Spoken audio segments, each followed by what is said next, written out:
Amazônia é o futuro do Brasil. Ainda que mais da metade da população brasileira nunca tenha posto os pés aqui. Investimentos públicos e privados vão integrar definitivamente a Amazônia à economia do país. Estradas, hidrelétricas e mineração são os principais focos de investimento. Os projetos de mineração são muitos.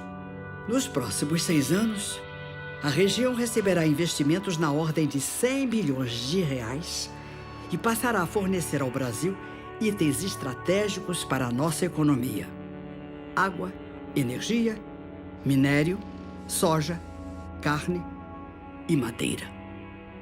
Em contrapartida, a Amazônia é pobre, subdesenvolvida, com cidades precárias, com infraestrutura muito aquém da sua importância estratégica para a economia e para o meio ambiente do Brasil e do mundo. É claro que a Amazônia está num processo de urbanização muito acelerado.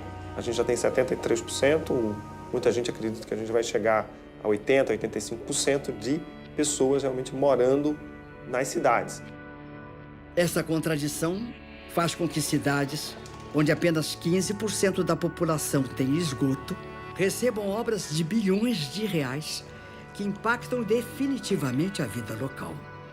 Quando você pensa, por exemplo, em Altamira, a população quase duplicou e vai tudo sendo feito à medida que a obra é construída, isso com clara lesão. Então, a primeira preocupação é das pessoas que vivem na região.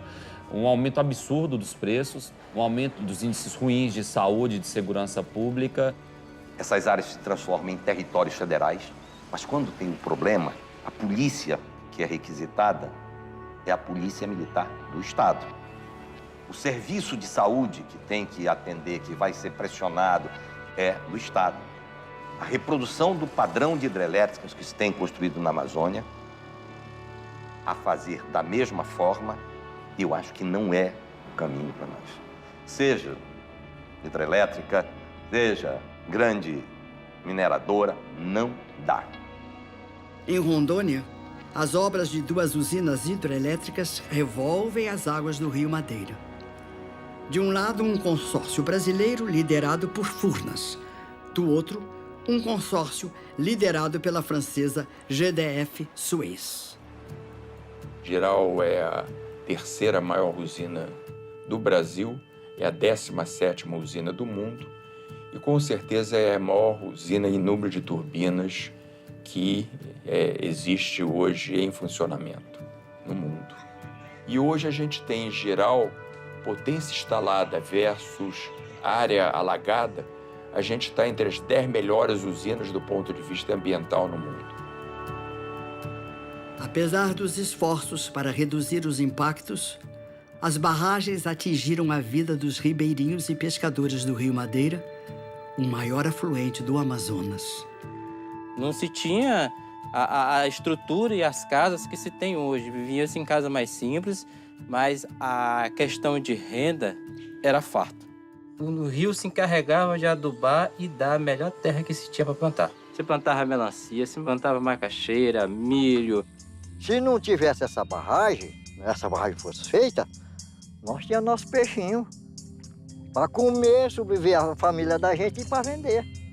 Então nós fazíamos nossa diária, no mínimo ao dia, de 800 a 700 reais. Peixe nativo, ele não volta mais.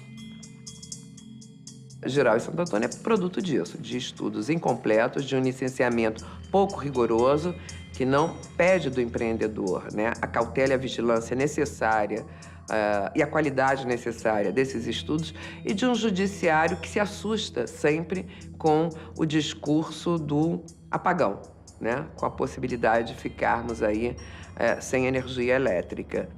As usinas pagam um volume de royalty muito elevado pela geração de energia. Você paga por usar a água do rio que passa ali.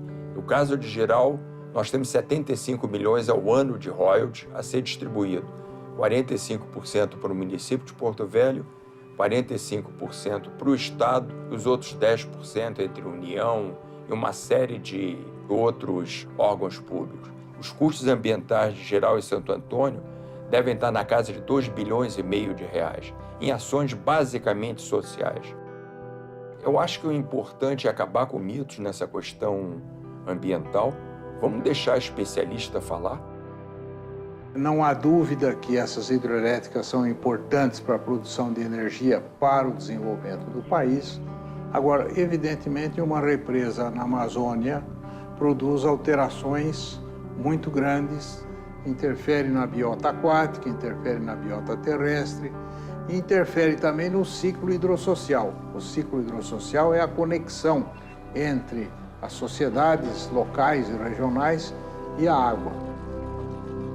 Para desafiar ainda mais os estudos de impacto ambiental e a RIMA, em 2014, o Rio Madeira viveu a maior cheia da sua história.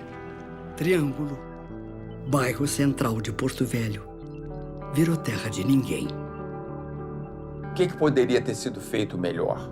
Porto Velho teve uma obra do PAC, de colocar esgoto em Porto Velho.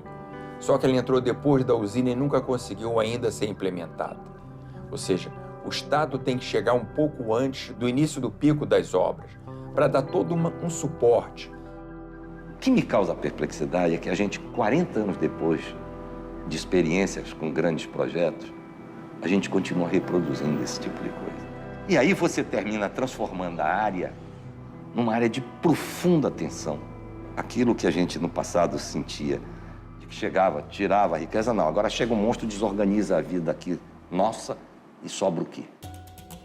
O que é preocupante é o número de reservatórios que está planejado para a Amazônia. 92 represas, como estão sendo planejadas, é um número muito excessivo que vai impactar as principais bacias hidrográficas da Amazônia. A próxima usina a ser leiloada é São Luís do Tapajós, onde um novo conflito se anuncia. Foi feito um estudo com um antropólogo, o estudo da terra, que fosse para a FUNAI demarcasse essa área para nós. E esse relatório até hoje está no gabinete do presidente da FUNAI. Então, com isso, a gente veio pensando de fazer essa alta demarcação, o que está acontecendo agora.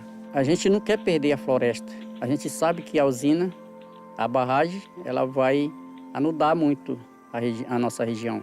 Então, nós não aceitamos que o governo fazer essa barragem aqui no São Luís do Tapajós. A bacia do Rio Tapajós é uma área lindíssima da Amazônia, uma área espetacular de biodiversidade. O governo tem lá projetos, o licenciamento do primeiro aproveitamento está ainda esperando a própria discussão de conflito com as questões indígenas. Tem lá uma disputa, FUNAI conduzindo, etc, etc. E nós, do ponto de vista ambiental, vamos nos manifestar no âmbito do licenciamento enquanto IBAMA. Nós, do ponto de vista ambiental, do ponto de vista político, temos que acolher toda a disputa. Então, você precisa arrumar essa visão de território, porque você tem que aprender ou consolidar práticas de políticas públicas que você viabiliza o desenvolvimento sem abrir novas frentes de desmatamento. Para a Amazônia, resta a obrigação de produzir energia sem ganhar por sua comercialização. A energia gerada na Amazônia, ela tem, em termos tributários, ela não favorece a Amazônia. O tributo é recolhido no estado que vai consumir energia na Amazônia, que geralmente são estados do Centro-Sul e do Nordeste. Muito pouca da energia é, de fato, consumida na própria Amazônia. O que tem de remanescente estratégico de potencial hidráulico do Brasil está na Amazônia. Ou nós vamos dispensar isso como sociedade, ou nós vamos aproveitar tudo ou parte de tudo, discutindo as várias maneiras de fazê-lo e as várias maneiras de não fazê-lo. O Brasil tem um grande aprendizado sobre como fazer hidrelétrica e como não fazer hidrelétrica. A Amazônia recepciona isso. Nós aprendemos a duras penas aqui, com os reservatórios do Sudeste, como não se deve fazer reservatórios em cascata em um rio. Para você ter condições de ter um desenvolvimento que satisfaça as necessidades humanas e produza energia da Amazônia para o país todo, mas com o cuidado necessário para preservar não só trechos de rios, mas inclusive rios inteiros, para que com isso se possa dar condições para que as futuras gerações tenham na Amazônia ainda um processo evolutivo que continue. E talvez a produção de energia seja na cesta de solução da Amazônia é um componente importante. Agora, a forma como está sendo feito tira essa possibilidade. Se diz que era para o bem do Brasil, que era para atender a necessidade do povo brasileiro que precisa de energia. Mas cadê a preocupação com o morador? A Amazônia continua dando mais para o Brasil do que o Brasil para ela. No século XXI, ainda não percebemos que no casamento entre tradição e tecnologia, o respeito ao passado é o melhor presente para o futuro. Semana que vem, vamos ver que não há nada mais moderno que o conhecimento tradicional, produzido em rede e compartilhado.